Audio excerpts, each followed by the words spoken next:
We're not on like a complete lockdown, but it's getting pretty bad, I would say. They're threatening to close indoor dining and all of that. Mm, yeah. Yeah, it's tough. I feel like we're gonna have to kind of just buckle up for a few more months. Yeah, yeah, it's true.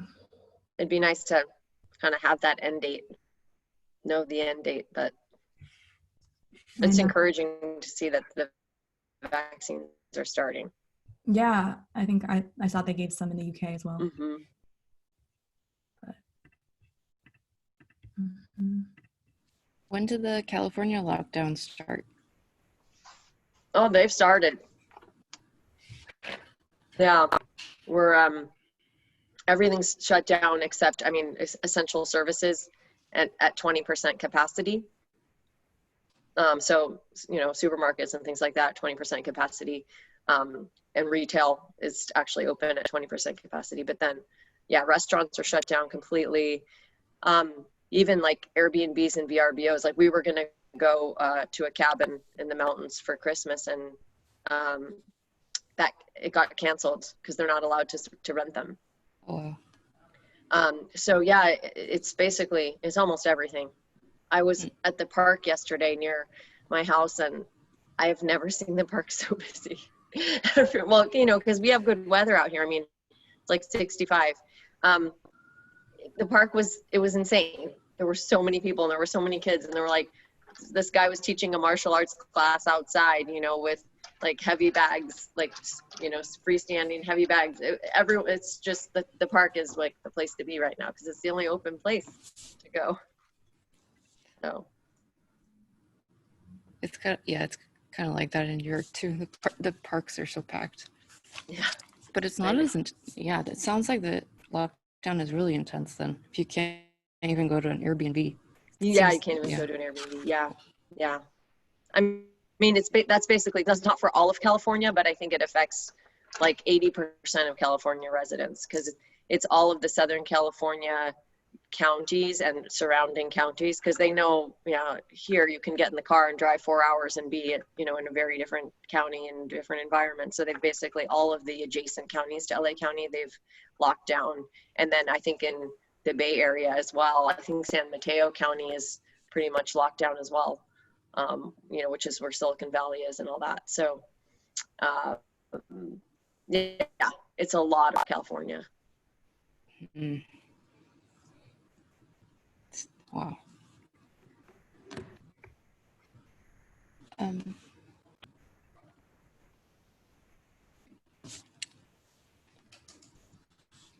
Perhaps we could start. What do you think?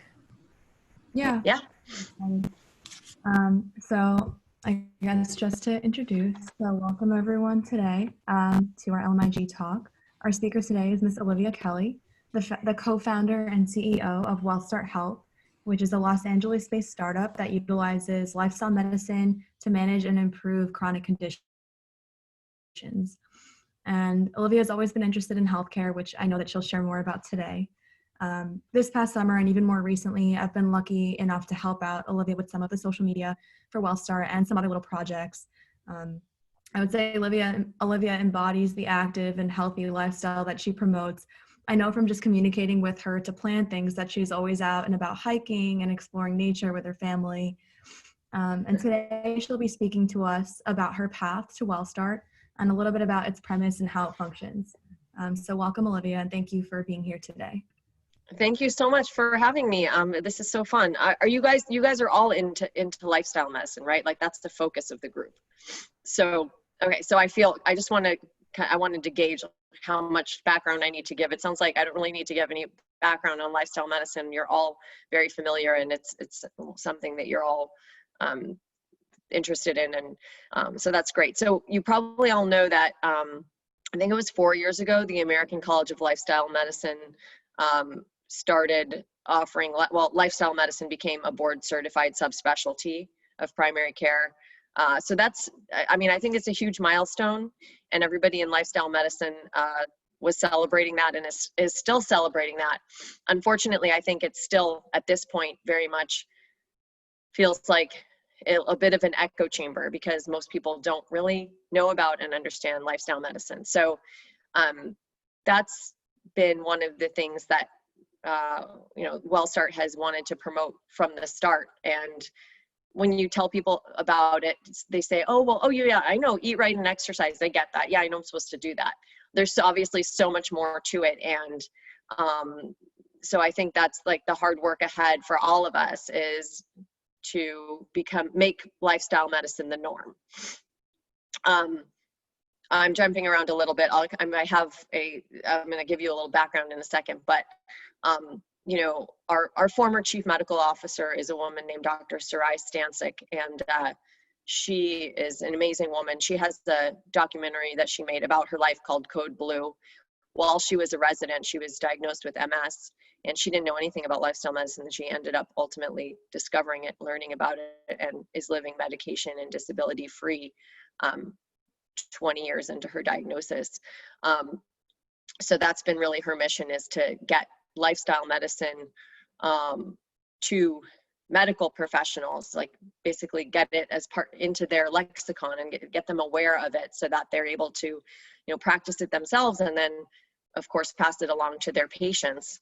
And when you have hospitals with Burger Kings in them, we're obviously, we have a lot of work to do. We're sending the wrong message is being sent to patients, the wrong approach is being taken, and it's tough because there are so many perverse incentives, and we have this sick care system. So there's so much to do, but I think that there is a lot of hope as well, because I think more and more people are interested in adopting a healthy lifestyle. And I think during COVID, it's just so interesting because obviously people with underlying conditions are at much higher risk. So it's not like everyone has rolled up their sleeves and said, oh, well, I'm going to reverse my diabetes so I don't get COVID. But I think that the awareness that having underlying health conditions can put you at greater risk for a lot of other things, COVID and other things. I think that's something that's an important kind of milestone for lifestyle medicine as well, because it builds awareness. So having said all that, I'll back up a little bit.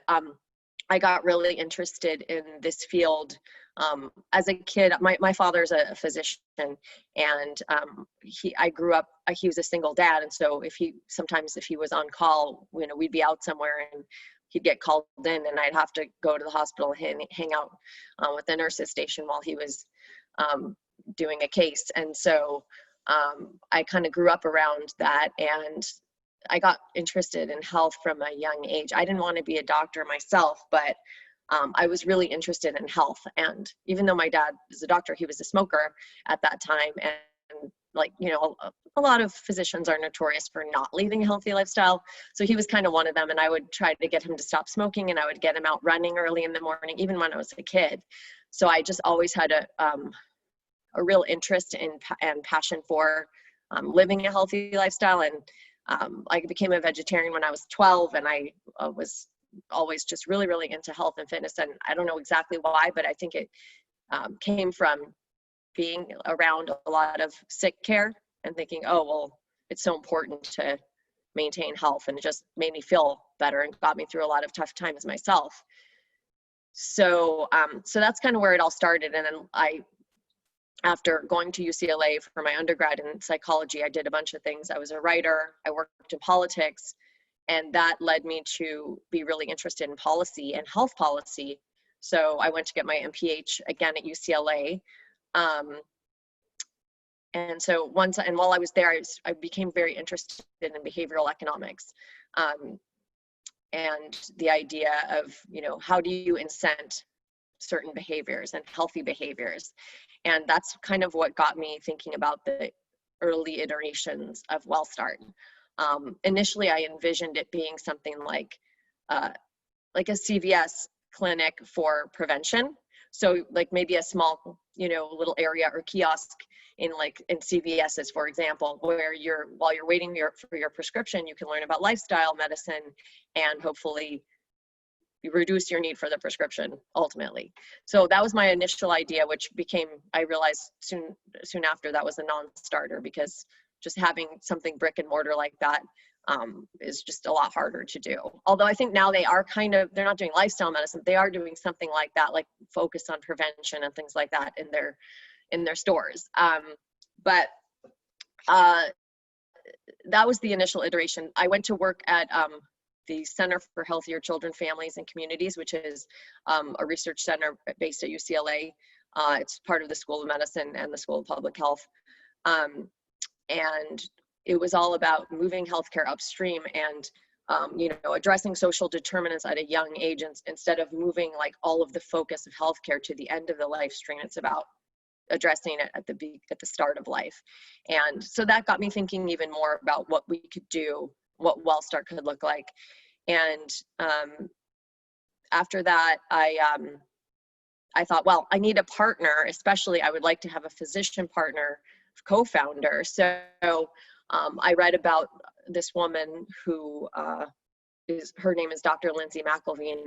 She was quoted in some San Diego newspaper, and I had seen it on a Google alert, and I reached out to her, and we met up, and I'm in Los Angeles, she was in San Diego, so we met halfway and had a really big, long meeting, and ultimately decided to start the company together. And she had a lifestyle medicine practice, a private practice in San Diego, and people were coming from all over the county to see her because she was one of the few that was doing it.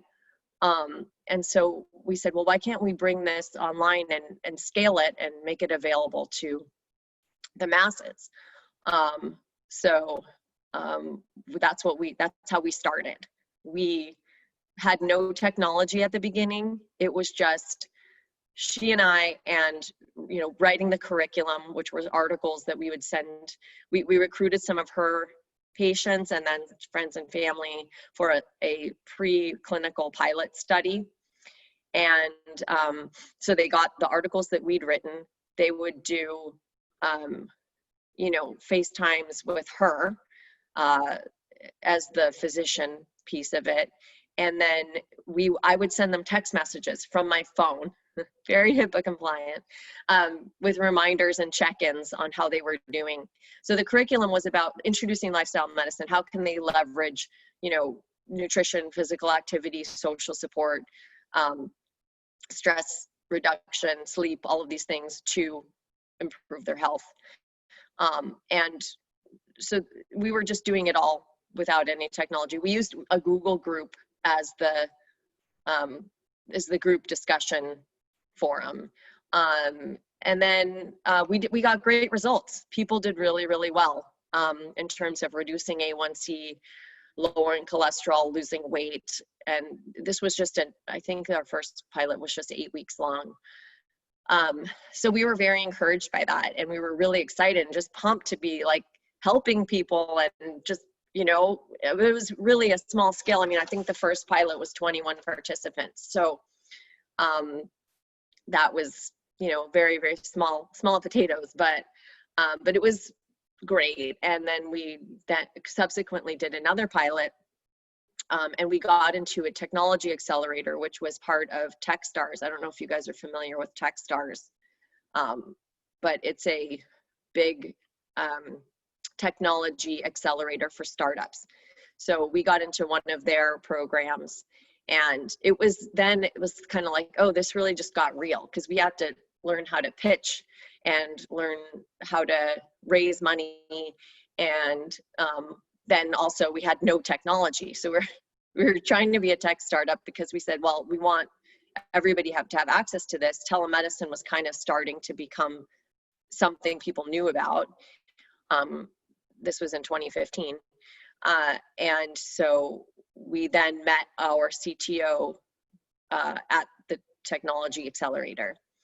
And we started to form a company. We got a little money invested. Actually, one of Lindsay's patients invested. And so that was kind of how we got started. We were able to do another pilot and, build some technology and kind of start to become a real company.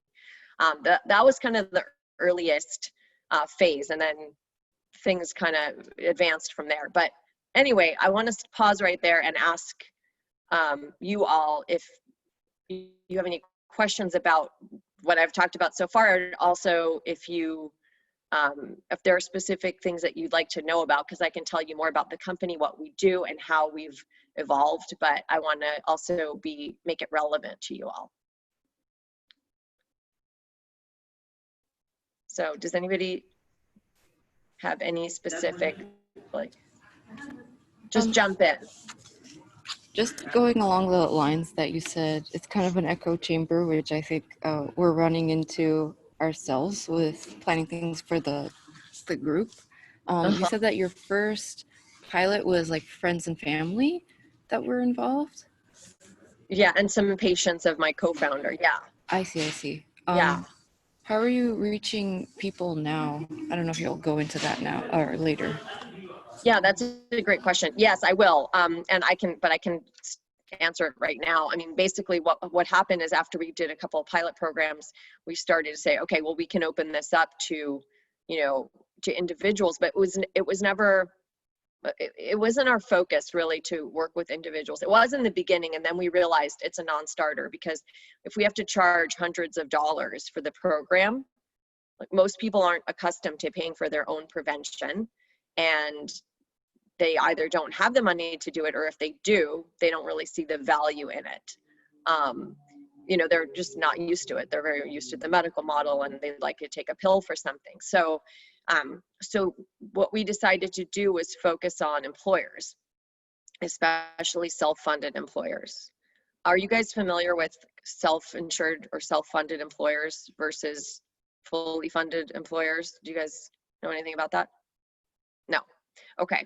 So yeah, I mean, it's amazing, because when you're in medical school, like, you're learning, of course, all the medicine piece, the business piece, I'm sure you learn a little bit about, but there's just so many things that you kind of start to learn about the healthcare system that are mind-boggling and shocking and amazing. But anyway, self-funded employers, basically what they do is they just pay the bills for their employees' healthcare instead of negotiating a rate with the insurance company and saying, oh, I'm going to pay whatever, $3,000 per employee per year. I'm going to pay you that. Instead of that, they say, you just administer the plan, we'll send us the bill, and we'll just pay the bill. And then by doing that, they save a lot of money, because they're not asking the insurance company to put up the risk. They're just, the employers doing it themselves. So large employers put up the risk. They basically have this pool of money, and they're paying for all their employees' healthcare directly, even if, like, Aetna or Cigna or whoever is administering the plan. So that's important, because those who, like, employers who pre-negotiate a rate, they don't really care what their employees' costs are as much, because they've already pre-negotiated the rate. The rate's going to be high if they have, comorbid employees, but it's pretty much set. Maybe they can negotiate it the next year, but not necessarily that much. But if they're getting the bill directly, they want the savings goes directly to their bottom line. So they care about saving money on their employees' healthcare costs much more acutely. So we were looking to go after the self-funded, self-insured employers who actually get the bill on their desk. And, the second biggest line item for a lot of these large employers is healthcare, which is, after payroll, it's healthcare. So we thought, well, let's alleviate some of that burden by helping their employees, reduce the risk of chronic disease, or hopefully reverse chronic disease. So that made a lot of sense to us at the time, but spoiler alert, a lot of employers don't even care about that, because they want really low-hanging fruit. They want cheaper surgeries, cheaper drugs. They'll contract with a center of excellence for, lower cost spine surgeries, and they can buy in bulk.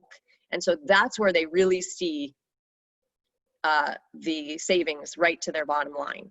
But reversing diabetes, yes. Will they see savings? Yes. But will it take a long time? Will their employees still be there when they've realized the savings? Will they get their employees to change their behavior? those are big ifs, and a lot of employers don't really want to take that risk or even bother to do it. They have so many other things on their plate. So that's one thing that it took us about 3 years to learn, and I'm just giving it to you now as a gift.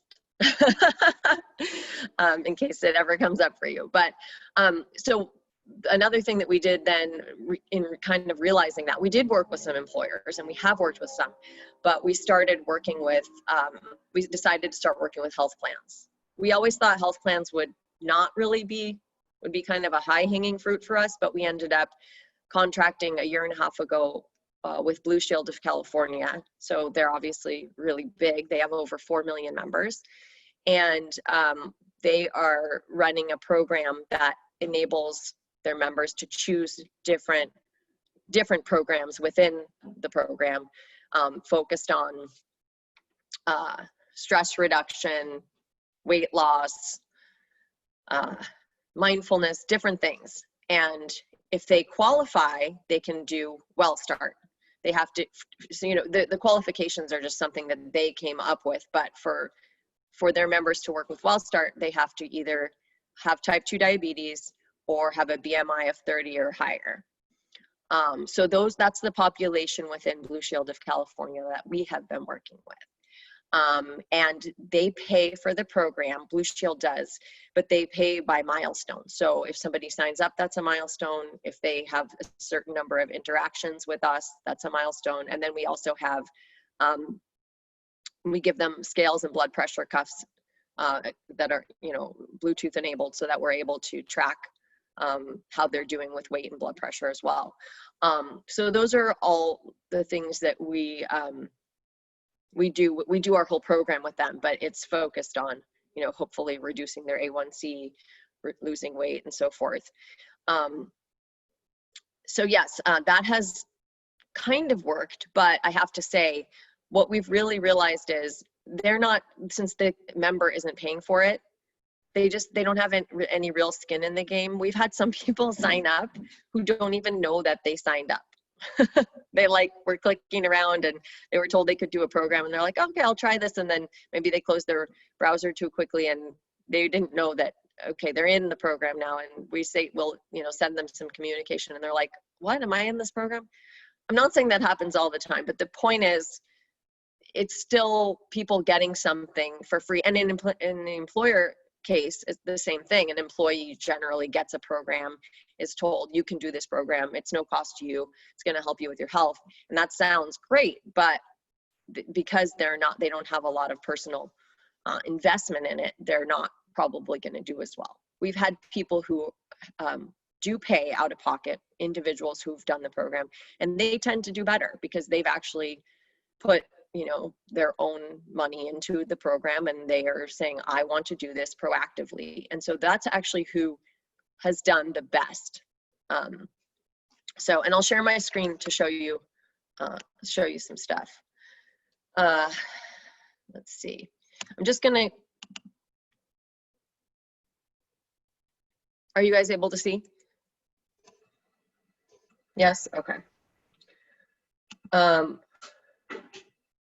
Okay, why am I not getting this to advance? Sorry, hang on one second.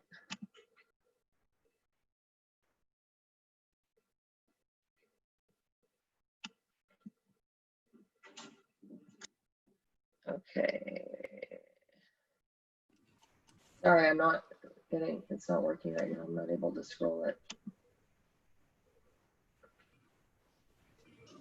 Maybe you're on the last slide now. It says 26 out of 26. Oh, am I on the last line? Okay, could be. Yeah, so you're right. You're absolutely right. Thank you. All right, I'll jump back. Sorry about that. Okay.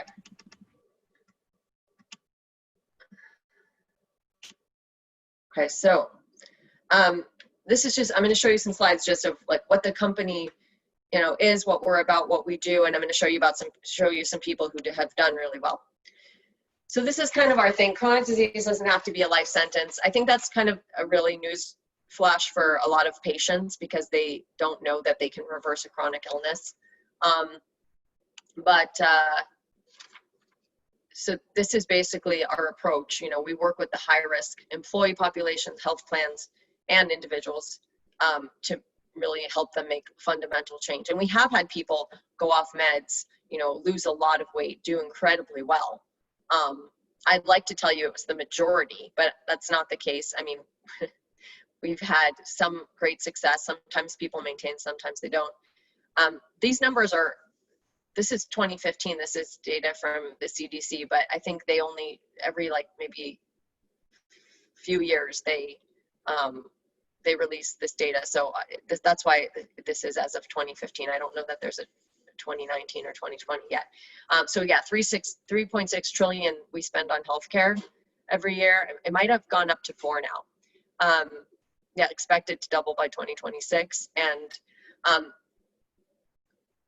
so this is, yeah, these are diabetes prevalence maps, which really blew my mind when I first saw them. Because if you look at the 90s to now,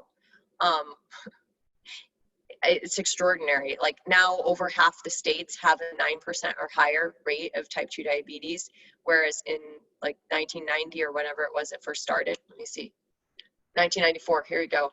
So nobody had 9% prevalence in their state in 1994. And now look. So this is the kind of thing that, you know, makes us all crazy, right? But it's very real. I always, it blows my mind every time I look at these, and I've seen them a lot. So all this stuff is like stuff you already know, but these are things that we let employers know, health plans know, educating people about it. So, and these are all, you know, true things that are difficult about enacting, you know, this lifestyle medicine approach. But when people don't really want to rely on meds, I mean, that's true some of the time. Sometimes they do. Sometimes they'd rather do that.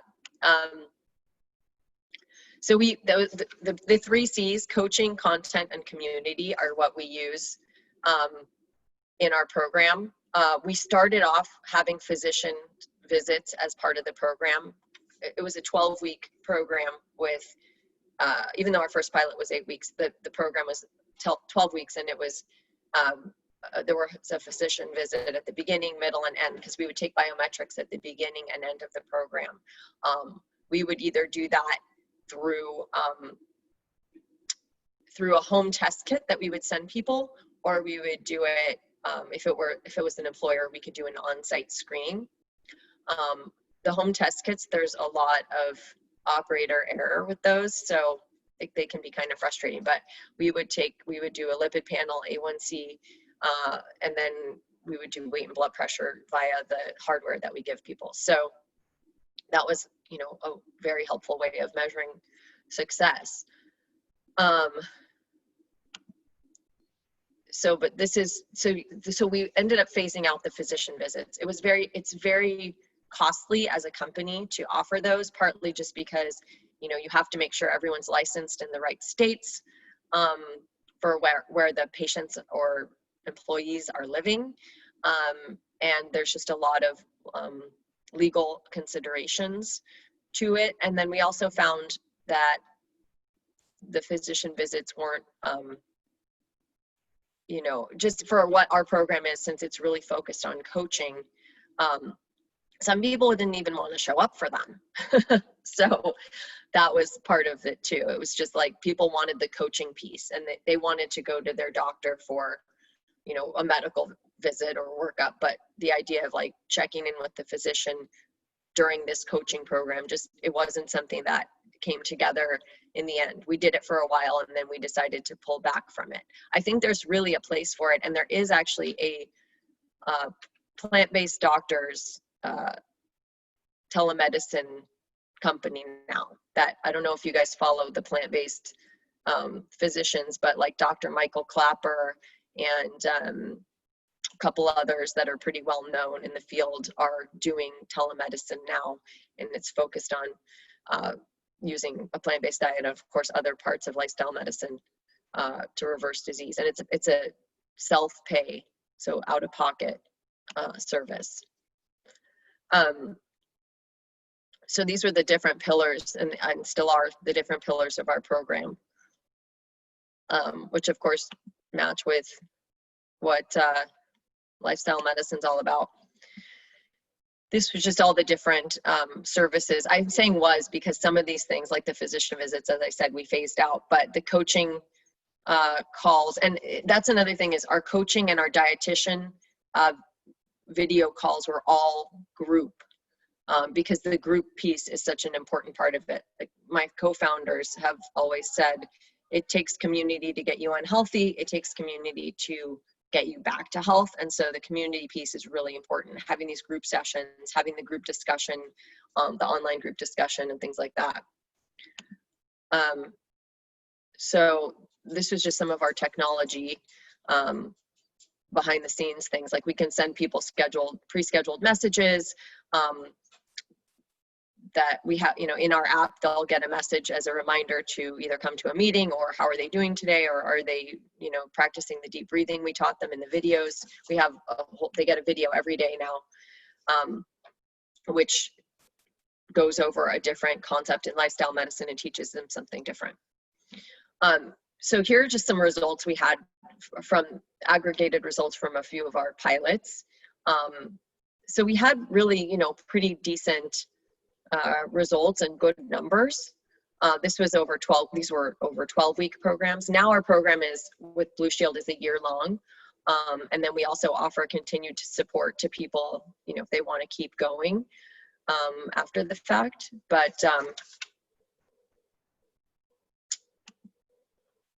this is all kind of our business stuff.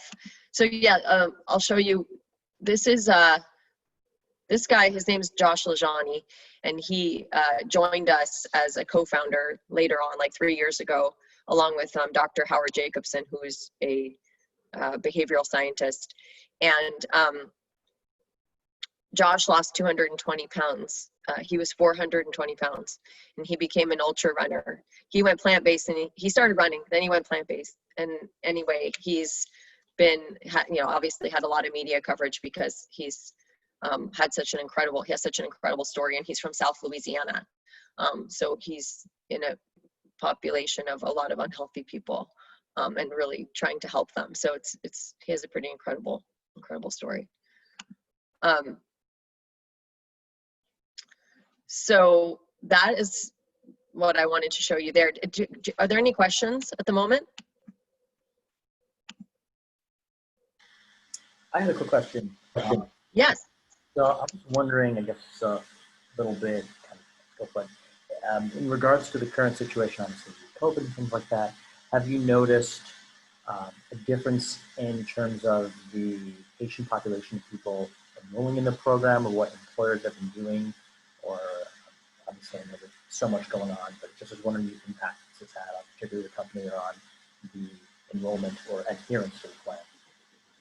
So have we noticed a difference in enrollment? Yeah, either in enrollment or in particular, like how people have been adhering to the plan. Because I know you've been saying like obviously a lot of people are going outside, like you said before, but at the same time, a lot of people are indoors much more now, and a lot of people are, continuing to gain weight. So I've heard and spoken to a lot of people. So, I mean, has it made it more challenging for your members or people who are in the program right now? Like what is the impact been? Yeah, that's a good question. It's hard to say. I mean, I do think for a little while, definitely our enrollment dipped right when COVID started. And then I think people were kind of craving community and something to do. And so then our enrollment kind of went back up. But I do think it's been harder for people to stick with it.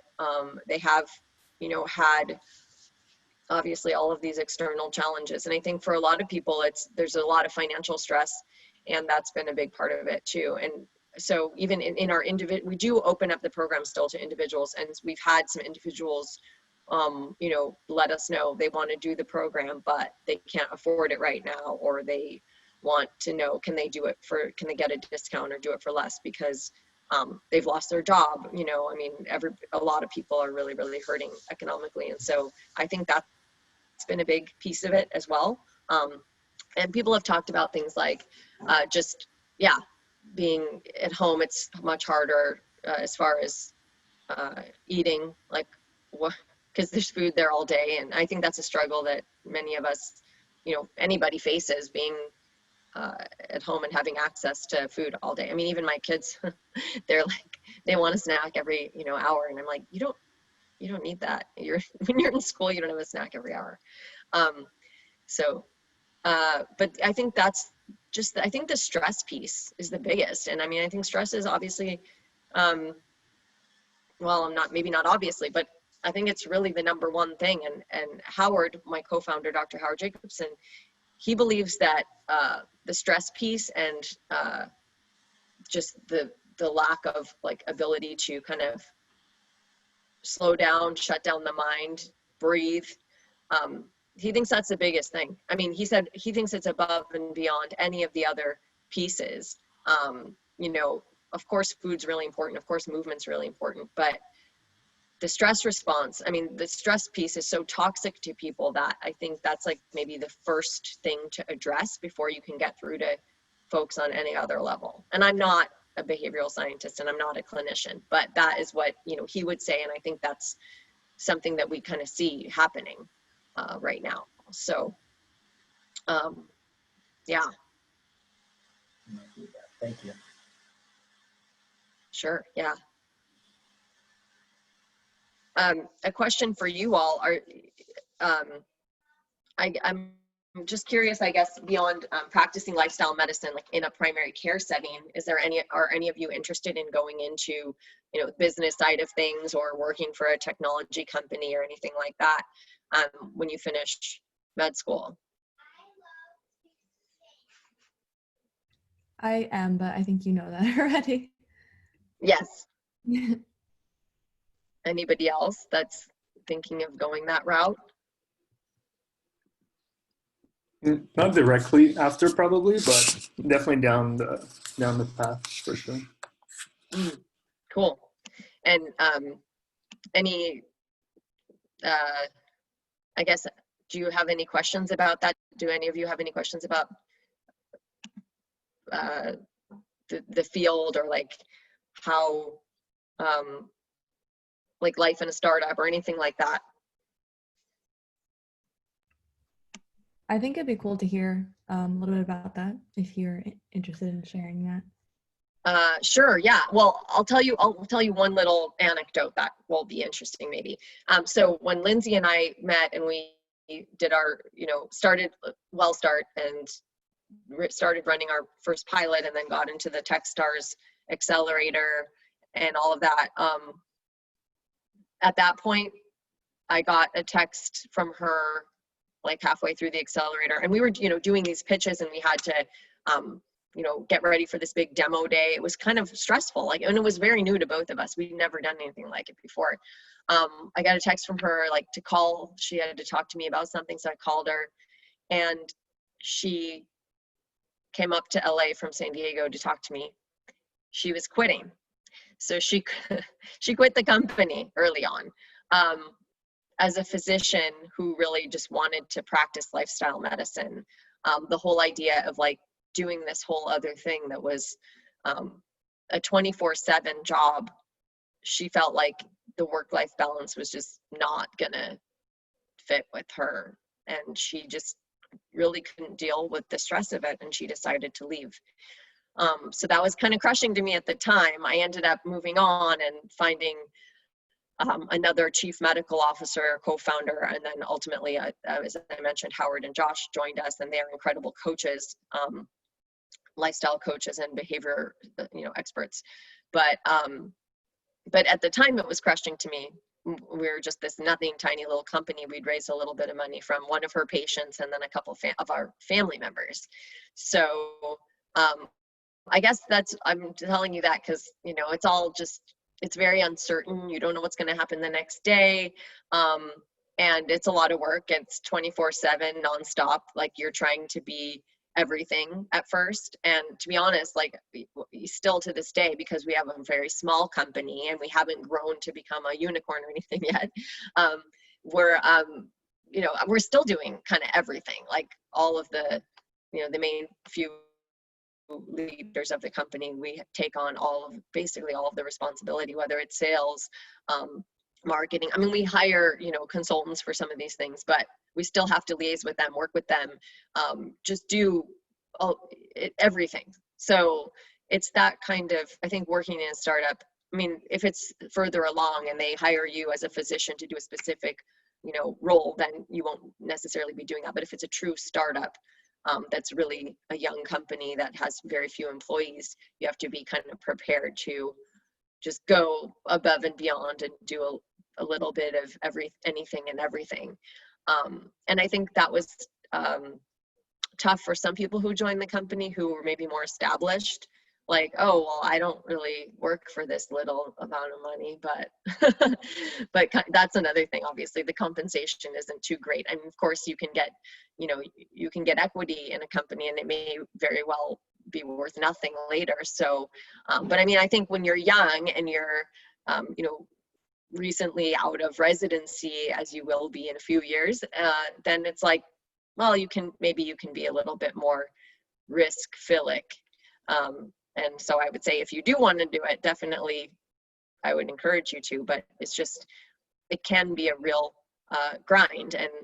And if it's your own company, yeah, just the constant fundraising and the constant, like, you're always in sales mode trying to get people to believe in your company. But the good news is, I think in medicine, I mean, you all obviously very much care about people and about helping people. And so having something mission driven is key. I mean, that's what's kept me going this long, is because when I do get to see the results, and I get to see people's lives really changed or influenced. And sometimes it's just when you least expect it. You get an email from someone, or someone posts something saying like, hey, I lost X amount of weight and I feel amazing, and my A1C dropped, however much, and I went to visit my family. They couldn't believe it. You hear stories like that, or I went off a certain medication.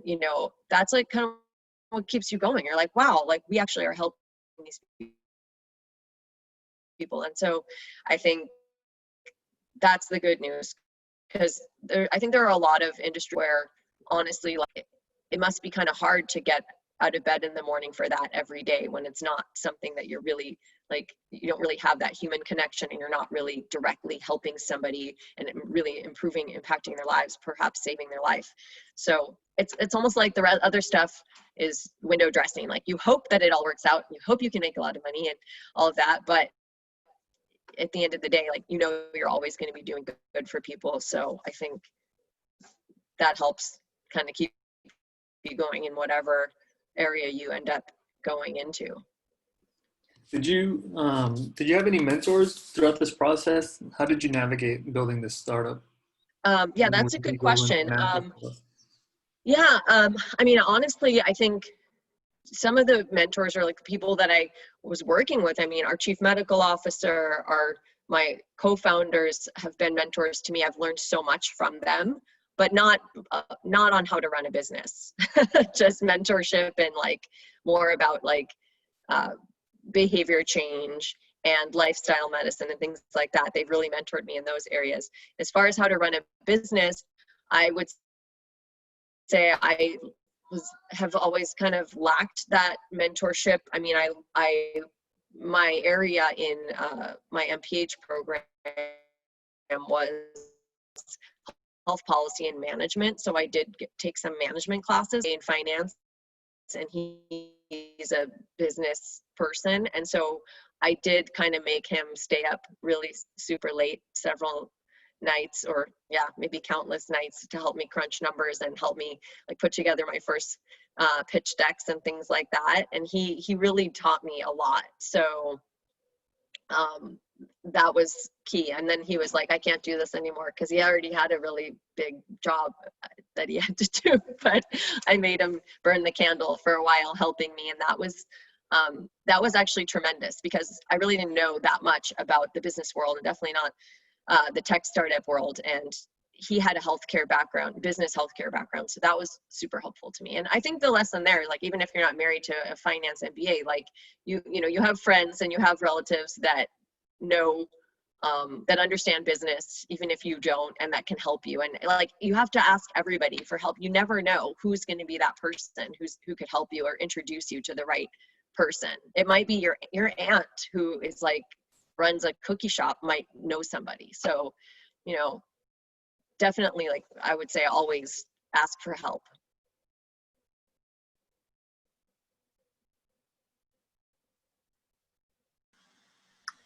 I just have a question regarding obviously your experience in the sales and like marketing side of Yeah. company, in particular with this.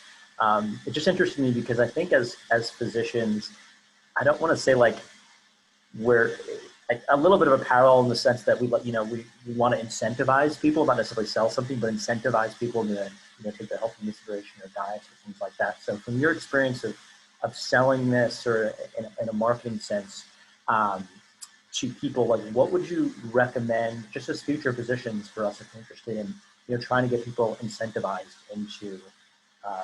into this lifestyle, lifestyle medicine and things like that? Sometimes you need a lot of resistance, but is there any particular either like method or things that you'd recommend for I guess incentivizing people on this? Yeah, that's like the $1 billion question, right? If I had that answer to that, like I don't know what I'd be doing right now, but I'd be on my private island. I think, honestly, I hate to tell you this, but I think appealing to people's vanity is often really effective. And we don't do it enough. I mean, especially in Wellstart, like we're not going to say like, hey, lose weight and look great in a bikini. But like, the truth is people care about that. Like they want to, they want to look, our culture is just very focused on appearance. And I mean, mostly for worse, but people do care about that. They want to lose weight. They want to look and feel good. And I think one of the struggles we've had is we don't really tout what we do as a weight loss program, because weight loss is definitely like an important and significant side effect of all of the good things, all the other good things that you gain obviously from adopting a healthy lifestyle, but it's not the only thing. And so we're not a weight loss program, but I do think when you appeal to people's vanity, a lot of times it does work. Oh, when you sleep better, you're going to have more energy. You're also going to look better, and you're, going to have better skin or whatever. So I'm not saying that you should be necessarily saying that to patients, but that's important to people. And if they can take, I think a lot of people, if they can take a pill for something, they'd rather do that, even though there may be a lot of deleterious side effects of taking medications, but it's just like so much easier, and there's a lot of short-term thinking. So I think long-term thinking, I mean, definitely a lot of this you probably already know, but helping people find their why. Someone called it, for someone I worked with, called it the why that makes you cry. Like that one thing that like, why do you care about getting healthier? Maybe you have kids that you want to be able to keep up with, or grandkids, or you want to be able to, see your daughter get married, and like you don't want to die before you can do that, or you've always wanted to travel with your extended family, but you can't, you don't like to use the seatbelt extender, so you never even fly, or whatever. So I think that tapping into the real intrinsic reasons why people want to get healthy and keeping people connected to those reasons, which is hard to do, but I think it definitely can be done, but it's tough. I mean, I think so, making it like less of a clinical experience for them and more of a, like, this is relevant to my own like personal lifestyle, and this resonates with me emotionally. Thank you. That makes sense, definitely. Any other questions?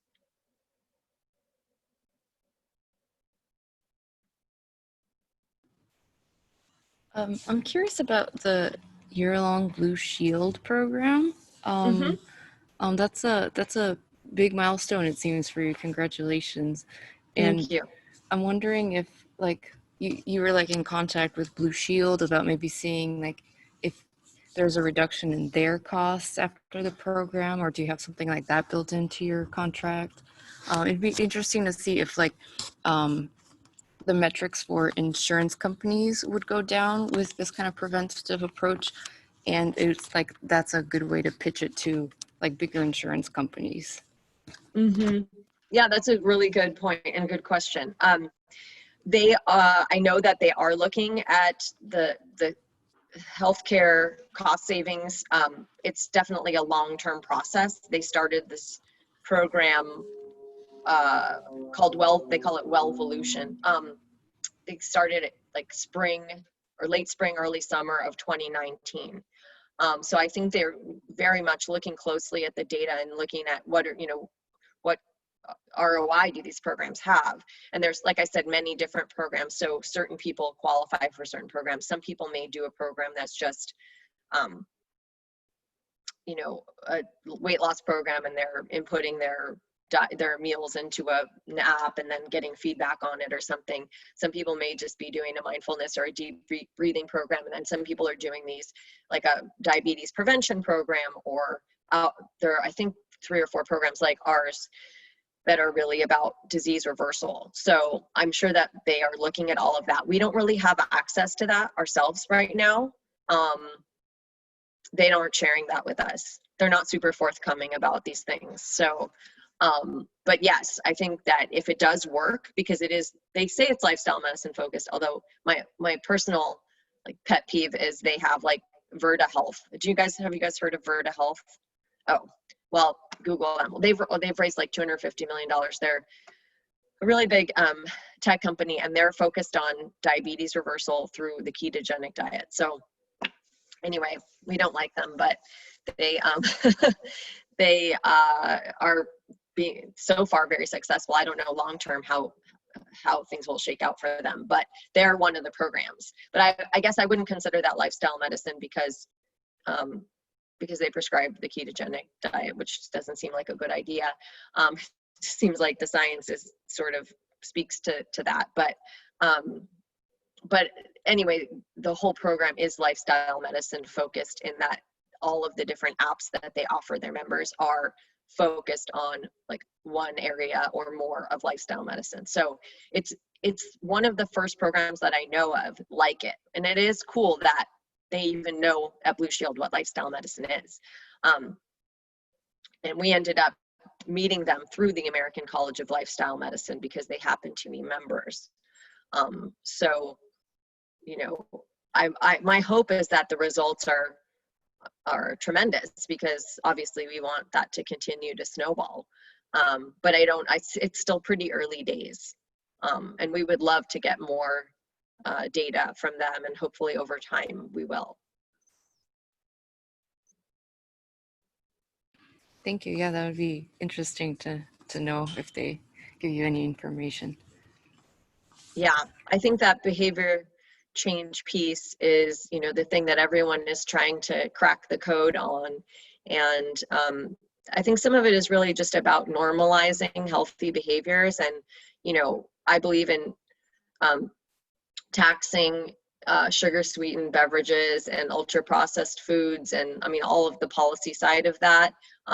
Some countries, Chile, I think, has had a really successful program in taxing sodas, and Brazil had some kind of program too. And I think we need to be doing more of that stuff. And I think a lot about how smoking was like in the 1960s, and when physicians smoked and their patients smoked, and it was like a normal thing up till then. And then when people started realizing around that time, maybe the early 70s, I guess, I don't know, that like, oh, this is actually a bad thing, and we have to, physicians have to tell their patients, no, you can't smoke. But before that, it was like physicians are smoking, patients are smoking. So now the version of smoking is physicians are, also overweight and eating their Doritos and, not exercising and whatever.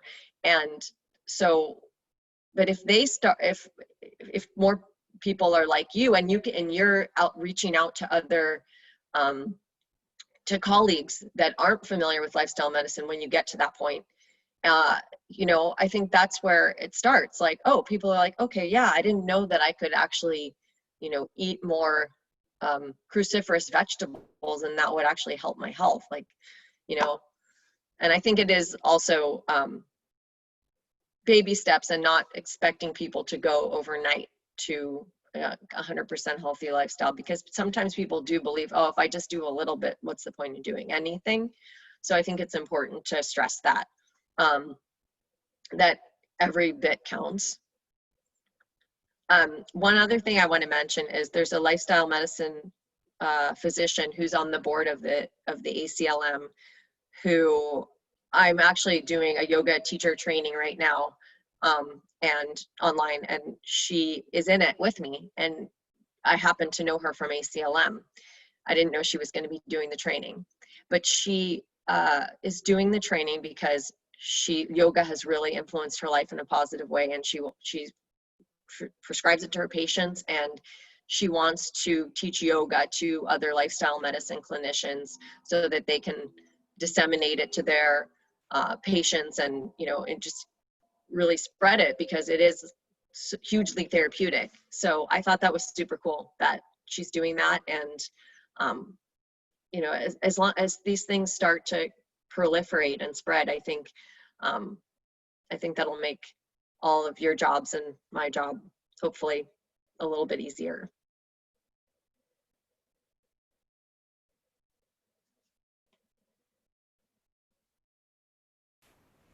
Well, thank you so much for your time and for the words of encouragement. I can't wait to hear more from you in the future, and yeah, see the company grow with, hopefully more insurance companies. That'd be really cool. Yeah.